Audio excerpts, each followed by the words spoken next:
俄军死伤是乌军7倍，再不结束战争，俄国力估计要赔光。在乌俄战争僵持、俄军死伤不断加大的情况下，普京打算梭哈了。50万大军、数千件军事装备蓄势待发，目的是占领乌克兰东都的整个顿巴斯地区。刚好现在又处于乌俄战争1周年之际，俄军急需一场胜利，给民众一个交代。春季总攻是非打不可。目前巴赫穆特战事升级，卢甘斯克与哈尔科夫的攻击已经开始了。可以说，俄军的春季总攻已经拉开序幕。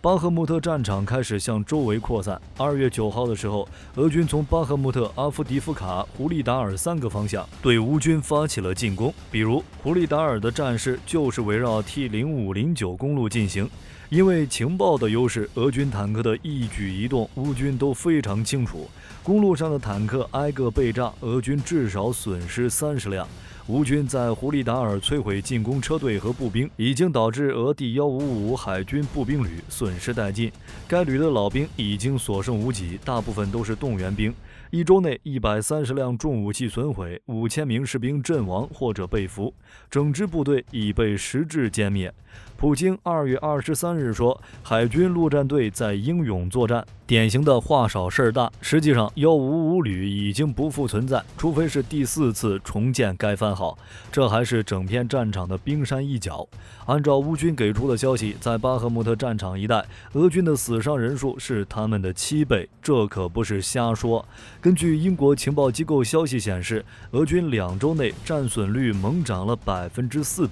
平均每天阵亡超800人。如果战斗烈度继续加强，这个数字还不是最高。而在去年夏天，俄军的单日平均阵亡人数只有200多，这就有一个问题：为什么俄军的伤亡会那么高？这个问题其实很好解释，俄军处于攻势却没有情报优势，无法压制乌军的精确打击能力，以及缺乏装备和人员素质下滑。就比如俄军入侵胡利达尔时用的竟然还是人海战术。根据荷兰的情报显示，俄军从战争开始到现在已经损失了9100辆坦克、步兵战车和装甲运兵车等军用车，而且数量正在持续减少。但军用车的减少没有影响俄军的入侵行为，没有装甲车掩护，那就使用人海战术。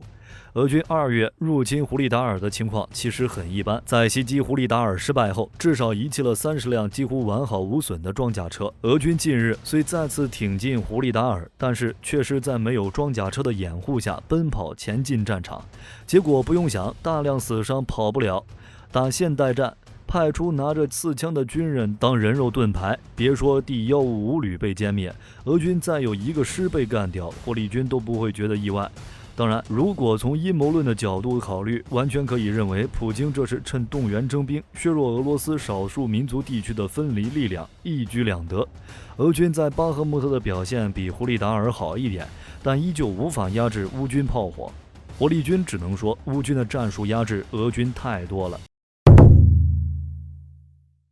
目前乌俄战场的节奏是俄攻乌守，俄军在多条战线都发起了进攻，但一直无法深入，毕竟防御比进攻更有优势。比如在巴赫穆特战场上，在前沿阵地，乌军3公里部署1个连；在战斗最紧张的顿涅茨克北部战场，乌军1公里就会部署3个连。乌军阵地特点就是前沿兵力很少，重头戏在2线预备队和3线炮兵力量。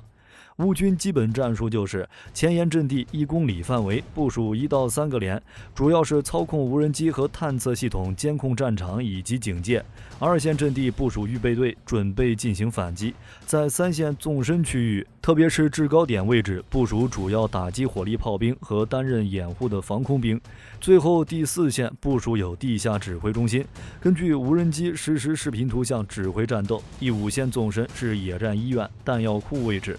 乌军是防御，可以分散兵力；俄军是进攻，就必须集中兵力。俄军虽然发射的炮弹多，但是乌军更加分散，还都隐藏在地下掩体和碉堡里。乌军指挥官前面的大屏幕还有数十个前线无人机传回的实时画面，指挥部就看着实时视频画面，指挥乌军炮兵一个又一个准确轰击俄军侦察战斗分队。在这种情况下，乌军发射炮弹虽然比俄军少，只有俄军的1/6，但是俄军每天集中兵力发动进攻，还都是暴露在旷野当中。同样是100发炮弹，打击坚固阵地里隐藏的分散乌军，可能杀不了几个人，但是打击旷野当中集中力量侦察进攻的俄军分队，却可以造成严重伤亡。从乌克兰国防部最近发布的视频来看，俄军的重武器，比如坦克、步兵战车、自行火炮，甚至是野战防空系统，在触雷之后都是直接抛弃。乌军在发现之后，也是直接使用远程火炮将其摧毁。如果不尽快弃车逃跑，估计就是装备和人一起埋。值得一提的是，俄军在卢甘斯克地区的表现跟这差不多。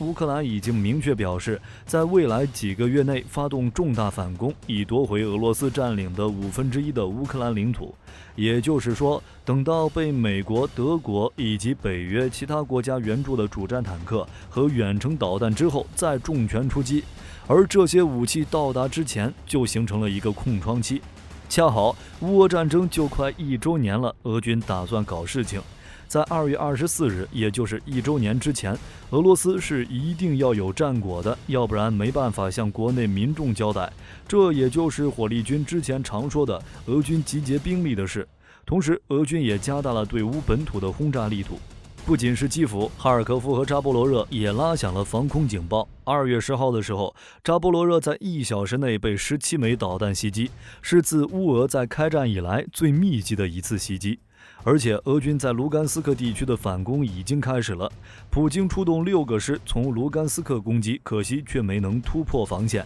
为了配合瓦格纳和俄军顿涅茨克方向的进攻，俄军在卢甘斯克和哈尔科夫方向发动了大规模反攻。在卢甘斯克州斯瓦托夫地区，由俄军近卫第76空降师、第90坦克师、第4近卫坦克师、第3摩托化步兵师、第144近卫摩步师和第4近卫摩步师等6个师级单位组成的攻击梯队，沿着北起德沃里奇纳，南至克里米纳以西的上百公里战线，向乌军发动大规模突击。进攻的目标大概率是斯拉夫扬斯克。俄军这次反攻其实早有预谋，从2月份开始，俄军司令部和卢甘斯克当地政府就宣布暂时关闭卢甘斯克境内的所有手机通讯以及互联网接入服务，防止因俄军士兵违规使用手机通讯导致伤亡的事件再次发生。从这次参战的部队来看，俄军精锐作战力量全员出动，启动电讯屏蔽就是为了掩护后续抵达前线的俄军主力部队，防止北约电子情报单位掌握俄军主力机动转移的动向。种种迹象表明，俄军总攻已经开始，卢甘斯克州的地面进攻就是俄军反击的首战。只是俄军创业未半而中道崩殂，打到一半就被乌军揍了。反攻打响之后，俄军一度逼近库普扬斯克城郊，乌军在库普扬斯克外围构筑了大量地下坑道、炮兵掩体、反坦克壕沟和暗堡等防御工事，并且在经过数字化改装后，乌军可以通过炮兵地理信息技术指挥系统实现单炮机动作战，加上情报的优势，场面一面倒。在乌克兰信息化绞杀的打击下，1万多俄军以及数十个俄军机械化小分队遭到乌军高精度炮兵弹药的疯狂点名，大量空爆弹药对装甲机群实施了攻顶打击。俄军向红利曼方向突击的多数努力，基本上被乌军炮兵的精确点杀全部摧毁。可以说，双方的炮兵争夺直接关乎战局的走向。可惜，俄军无法发挥自身炮兵连数量优势。当前，俄军装甲突击群以及小型突击分队在俄乌战场上屡屡受挫的主要原因，可以归结为2点。第一是俄军炮兵部队受到后勤补给线影响，导致炮兵无法随时支援前出的装甲突击分队。俄军进攻部队前后脱节，前线指挥呆板，信息不畅通，让一线装甲部队被白炸。第二是俄炮兵受制于指挥和控制系统，严重匮乏信息化能力的影响，根本没办法与乌军炮兵进行快反对抗。在乌俄战场上，俄军炮兵甚至没办法对分散的乌军炮兵实施反击，因此俄军这次大规模反击到底能不能取得进展还不好说。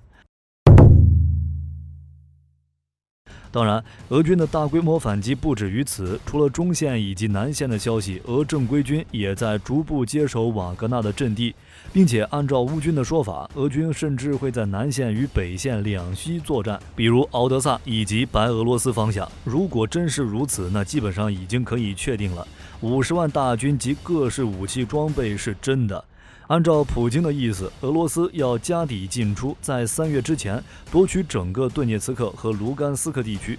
这次卢甘斯克的进攻被挡住，但还没有完全挡住，俄军的总攻才刚刚开始。其实这也没办法，再打下去国库都要耗光了。俄罗斯的财政体系在北约的制裁下遭受严重的损伤，战争潜力持续减弱，战争的巨大透支。现在俄罗斯的油气生意被北约禁运，而且限价，预算直接缩水，俄中央政府的财政收入大幅下降。最好的时候1个月几百亿美元，看上去虽然多，但是俄军的军费也不少。那一天的炮弹都上万发，加上一些精确打击导弹什么的，一天几亿美元，轻轻松松。如果对抗比较激烈，一天10几亿美元不是吹的。这一算，每个月军费上百亿美元。征召的30万预备役部队拖入战场后，军费支出就更多了。加上士兵死亡后的抚恤金，俄罗斯的钱根本不够花。俄罗斯的财政赤字已经达到建国后的历史最高峰，未来不排除进一步恶化，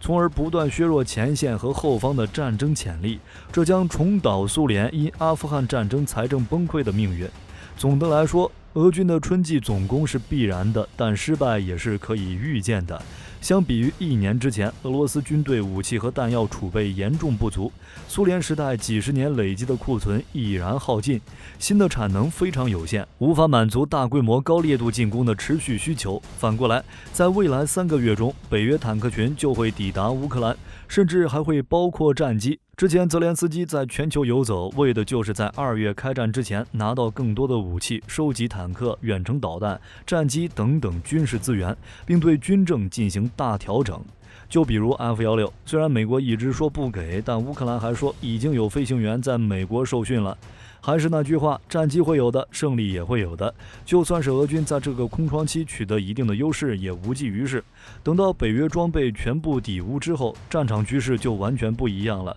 火力军觉得俄军还是趁早投降，还能给普京省点钱。好了，今天的视频到这儿就结束了。各位觉得俄军的全线攻势能取得优势吗？欢迎在视频下方留言。如果视频内容有不对的地方，也可以在下方指正。我是火力军，下期见。